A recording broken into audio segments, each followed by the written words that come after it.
Noodles দিয়ে তৈরি মজাদার একটি নাস্তা, সত্যি নাস্তাটি খেতে অনেক বেশি মজা। আসসালামু আলাইকুম, আপনারা সবাই কেমন আছেন? আশা করি সকলে অনেক ভালো আছেন। তো নাস্তাটি বানানোর জন্য আমি 1 প্যাকেট নুডলস নিয়ে নিয়েছি। তারপর আমি নুডলসটা ভালোভাবে সেদ্ধ করে নেব।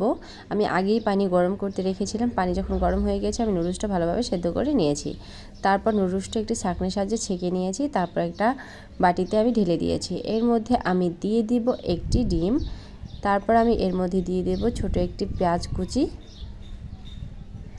দিয়ে দেব একটি কাঁচামরিচ কুচি। যেহেতু বাচ্চারা খাবে এর জন্য আমি মরিচটা একটু কম দিয়ে দিয়েছি। তারপর এর মধ্যে আমি দিয়ে দেব নুডলস মশলা। তারপর দিয়ে দিব অল্প একটু হলুদ গুঁড়ো, এতে করে কালারটা দেখতে সুন্দর লাগবে। তারপর আমি 2-3 চামচ ময়দা এর মধ্যে দিয়ে দিব।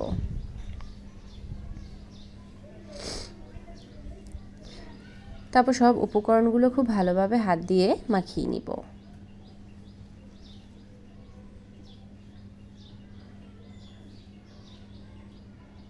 তো সব কিছু খুব ভালোভাবে মাখিয়ে নিয়েছি। তো সব শেষে আমি এখানে আরও একটি ডিম দিয়ে দিব। ডিমটা দিয়েও খুব ভালোভাবে মাখিয়ে নিব।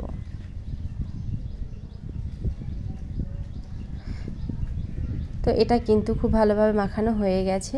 এখন আমি চুলায় একটি প্যান বসিয়ে দিব। এর মধ্যে আমি 1 চামচের মতো তেল দিয়ে দিয়েছি। যখন প্যানটা হালকা গরম হয়ে আসবে এর মধ্যে আমি নুডলসের মিশ্রণটা ঢেলে দিব।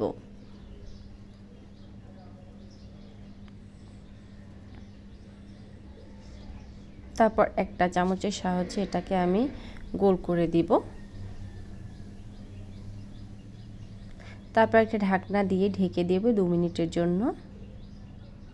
2 মিনিট পর ঢাকনা উঠিয়ে আমি এটাকে উল্টে দিব। তারপর চুলার আঁচটা কমিয়ে এর উপরে আমি কিছু উপকরণ দিয়ে দেব। এখানে 2 চামচের মতো টমেটো সস দিয়ে দিব। টমেটো সসটা দিয়ে খুব ভালোভাবে চারপাশে ছড়িয়ে দিব।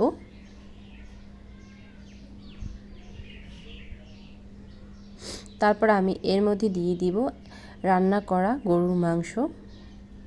আপনারা চাইলে রান্না করা মুরগির মাংসটা এর মধ্যে দিয়ে দিতে পারেন, এতে করে খেতে একটু বেশি ভালো লাগবে। তারপর আমি এর উপর দিয়ে দিব মোজারেলা চিজ।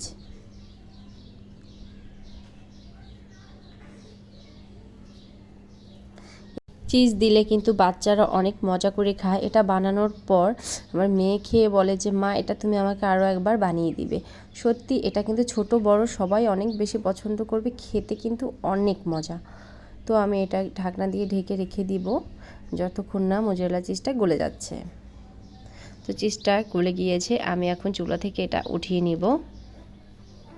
দেখুন এটা কিন্তু দেখতেও সুন্দর লাগছে, খেতে কিন্তু অনেক বেশি টেস্টি।